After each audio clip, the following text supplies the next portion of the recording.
తెలంగాణ ప్రజలకి, హుజరాబాద్ నియోజకవర్గ ప్రజలకి మరియు మైనార్టీ సోదరులకి సోదరులకి అందరికీ పేరు పేరున నా నమస్కారాలు తెలియజేస్తా ఉన్నాను. సమ్మక్క జాతర అని మా సొంత గ్రామం వీణవంకలో జరుగుతుంది. ఆ జాతరలో మొక్కులు చెల్లించుకోవడానికి నేను, నా సతీమణి, నా బిడ్డ మరియు మా దళిత మహిళా సర్పంచ్ గారు మొక్కులు చెల్లించుకోవడానికి పోవడం జరిగింది. ఆడ మేము మొక్కులు చెల్లించుకున్న సందర్భంలో రేవంత్ రెడ్డి గారి ఆదేశాలతోని మా జిల్లాలో ఉన్న సిపి గారు మరియు హుజరాబాద్ లో ఉన్న ఏసీపీ గారు, జమ్మికుంట రూరల్ సిఐ గారు ఏ విధంగా మమ్మల్ని అవమానపరిచిండ్రో, ఏ విధంగా గద్దెల మీద నుంచి ఈడ్చుకపోయారో మీ అందరూ కూడా చూసారు. ఆ ఫ్రస్ట్రేషన్ లో నేను సిపి గారిని ఒక మాట అనడం జరిగింది. కానీ నేను ఏ కులాన్నో ఏ మతాన్నో కించపరచడానికో నేను అట్లాంటి స్టేట్మెంట్ చేయలేదు.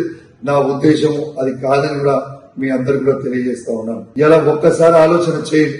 ఆ ఫ్రస్ట్రేషన్ లో, ఆ ప్రెషర్ లో, ఆ టార్చర్ లో నేను ఒక మాట స్లిప్ అయితే కావచ్చు. కానీ నేను వాళ్ళందరికీ కూడా దానివల్ల ఎవరికన్నా వాళ్ళ మనోభావాలు దెబ్బతింటే వాళ్ళని నేను పర్సనల్ గా అప్లై చేస్తూ సెలవు తీసుకుంటా ఉన్నాను. జై తెలంగాణ, జై కేసీఆర్.